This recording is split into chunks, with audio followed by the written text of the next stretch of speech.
Hey, salut les gars, c'est Farandal. J'espère que vous allez bien, moi ça va super bien. On se retrouve aujourd'hui donc pour la toute première vidéo de ma chaîne, à savoir le premier épisode d'une nouvelle série, forcément, qui s'appellera Guide stratégique de Final Hope.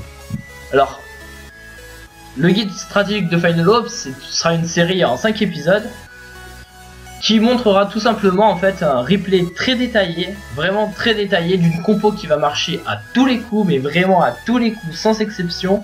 Si vous êtes entre hôtel de ville de niveau 3 à 7 et que vous devez faire 3 étoiles sur un hôtel de ville du même niveau que vous. Si vous êtes hôtel de ville niveau 6 et que vous devez faire par exemple 3 étoiles sur un hôtel de ville de niveau 6 complètement maxé, avec mur 6, le souffleur, enfin, absolument tout complètement maxé. Et ben vous savez pas trop comment vous y prendre parce que vous voyez qu'au géant guéri ça marche pas par exemple. Ou alors quand vous êtes hôtel de niveau 5, hôtel de ville de niveau 5 et que vous remarquez que ben, vous y arrivez pas. Ou même hôtel de ville de niveau 7, il y en a qui se disent bon ben il y en a qui font des full dragons, mais comment est-ce que ça se fait? Donc ce sera très simple, on va le faire en... On va passer par tous les hôtels de ville. Donc aujourd'hui on prendra donc l'hôtel de ville de niveau 5, de niveau 3 pardon.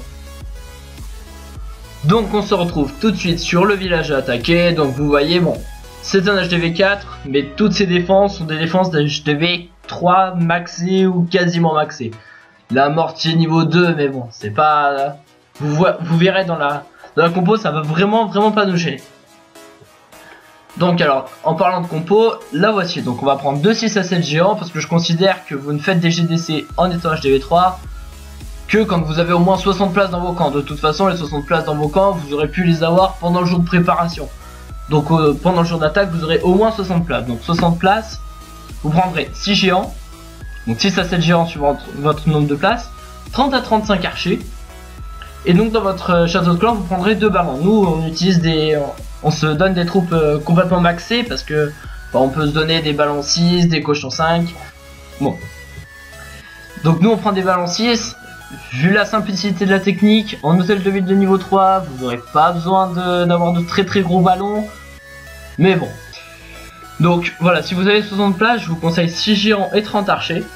Si vous avez 65 places, je vous conseille, je vais y arriver, de prendre 6 géants et 35 archers. Prendre d'abord vos 5 archers en plus, et s'il vous reste encore 5 places de plus, prendre un 7ème géant.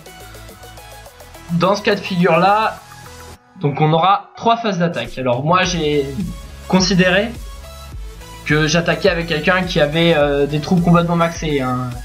Des troupes d'HDV 3 complètement maxées, 70 places, etc. Donc l'attaque se déroulera en 3 phases. Donc tout d'abord il faudra vider le château de clan. Alors donc comme vous le voyez, il faudra compter au grand maximum, j'ai envie de dire, 25 archers. Je pense qu'à la limite, si vous êtes contre un très gros clan, que vous vous dites il y aura des Valkyries niveau 4, enfin, c'est vraiment de très gros clans, vous pouvez peut-être mettre 30 archers, mais 25 ça passe à tous les coups à mon avis. Ensuite, la phase 2, ce sera donc de détruire les défenses adverses. Ça c'est la phase la plus facile en fait en hôtel de ville de niveau 3. Et la phase la plus compliquée quand vous passez sur des hôtels de ville de niveau 4. Sachant que quand je parle de ça... Quand je vous demande, quand je dis que ce sont des tutos pour attaquer en étant HDV3, en fait c'est des tutos pour attaquer contre des HDV3 surtout. Vous pourrez à mon avis respecter le tuto HDV4 en étant HDV3 si l'HDV4 que vous attaquez est relativement faible. Donc pour détruire les défenses adverses, vous prendrez donc vos 7 géants, hein, normal, et votre CDC donc avec 2 ballons. Et ensuite on va nettoyer les derniers bâtiments, phase très importante, souvent les gens utilisent tous leurs archers au début. Et ils finissent par manquer de temps parce que par exemple les archers ont pris un coup de mortier, il n'y a plus personne. Donc voilà, donc on retourne sur le village à attaquer. Donc on va commencer par la première phase. Donc la première phase, il va falloir détecter un bâtiment qui soit proche du château de clan et si possible qui ne soit en... comment dire, qui ne soit pas à portée d'une seule des défenses. Donc par exemple ici nous avons ce petit camp là, le petit camp encadré. Donc le mortier, si vous envoyez un archer sur ce camp, le mortier ne pourra pas attaquer l'archer, le canon ne pourra pas attaquer l'archer. Par contre l'archer fera sortir les troupes du château de clan. Donc bah, c'est ce que vous allez faire, vous allez mettre un petit archer ici, vous allez sortir le château de clan. Donc là dans cette attaque il y avait des ballons, je sais plus, niveau 3, peut-être 4, enfin c'était un peu tout petit château de clan facile à détruire. Ensuite donc vous attirez encore un petit peu les troupes et vous les finissez donc avec les 24 archers prévus à cet effet. Ensuite vous allez envoyer donc, vous allez commencer la phase 2 et là vous allez vous dire il y a 4 défenses, 2 canons, un mortier et une TDA, une tour d'archer, hein, la TDA. Donc vous allez commencer par envoyer des géants, toujours les géants en premier, sur une défense qui soit suffisamment proche de la tour d'archer pour que quand les géants vont attaquer la défense en question, la tour d'archer les attaque. Donc là on va choisir ce petit canon, donc on va envoyer nos géants sur le canon. Dès que la tour d'archer commence à attaquer les géants, il faudra pas perdre de temps, tout de suite envoyer les ballons sur la tour d'archer. Pourquoi sur la tour d'archer? Parce que c'est les ballons qui vont faire la plus grosse partie du travail. Et donc si on peut éviter qu'ils prennent des dégâts, même si un ballon 6 est très résistant, c'est toujours ça de gagner. Donc on va lancer ensuite donc nos ballons sur la tour d'archer. Et ensuite donc les géants vont faire le tour, les ballons vont faire le tour. Et quand on trouvera donc des zones qui seront safe, vous serez sûr que quand vous sortez vos archers ne seront pas détruits, vous pourrez commencer le nettoyage. Faudra bien penser qu'il y a des petits malins parfois quand ils font leur base de guerre qui se disent que ça pourrait être drôle de mettre par exemple des cabanes d'ouvriers. Des cabanes d'ouvriers complètement sur les bords, donc soit là, soit là, soit là, soit là-bas. Et ces petites cabanes d'ouvriers, si vous y pensez pas, elles peuvent vraiment vous embêter.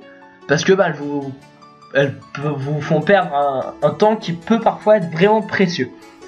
Et par contre voilà, si vous tombez contre un village avec justement une petite cabane d'ouvriers sur le bord, essayez même de la mettre à profit en justement envoyant un archer quand vous allez sortir les troupes du château de clan. Parce que du coup ça permettra avec un seul archer d'éloigner complètement le château de clan, les troupes du château de clan quoi, du village et donc des défenses.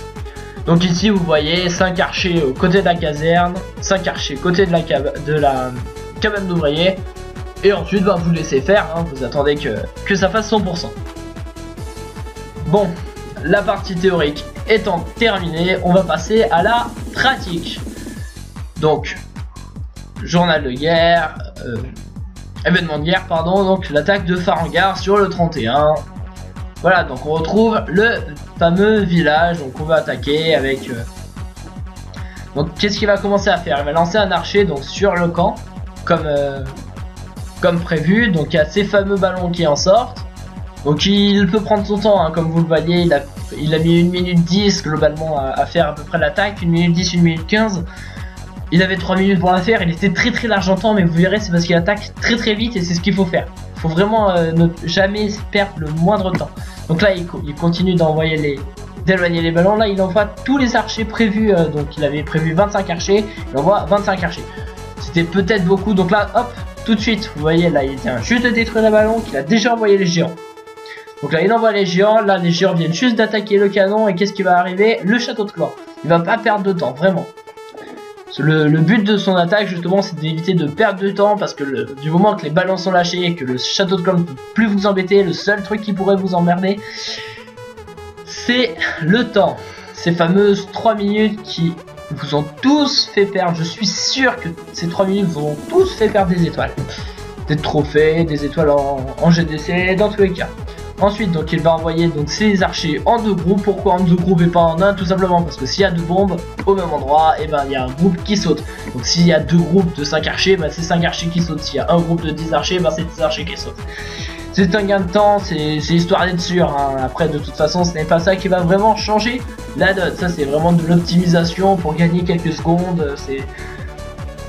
C'est pas très utile quand il attaque des HDV 3, mais Farengar, faut savoir qu'il attaque parfois des HDV 4 voire des HDV 5 avec des troupes d'HDV 3, c'est peut-être pas forcément facile, donc là il faut essayer d'optimiser un maximum. Donc vous voyez, ça fait un 3 étoiles très facilement, avec des troupes pareilles, ça fait un 3 étoiles à tous les coups. Sur tous les HDV que vous trouverez, tous les petits HDV 3 que vous trouverez, quelle que soit la config du village, vous aurez jamais de soucis. Donc j'espère que cette vidéo vous aura plu. Si vous avez des HDV 3 dans votre clan, n'hésitez pas à leur partager parce que ça peut toujours être intéressant pour eux de voir donc comment attaquer en hôtel de ville niveau 3, et on se retrouve donc pour une prochaine vidéo. Donc n'hésitez pas à mettre un petit j'aime, ça fait plaisir, un commenter pour savoir ce que vous en pensez. Donc je vais essayer de sortir très rapidement le reste des épisodes de la série. Là les premiers vont aller très vite. Je pense que je vais faire l'épisode avec l'hôtel de ville de niveau 4 sur cette GDC, donc il devra arriver d'ici très peu de temps. Donc je vous dis salut à tous, hein, et bonne continuation.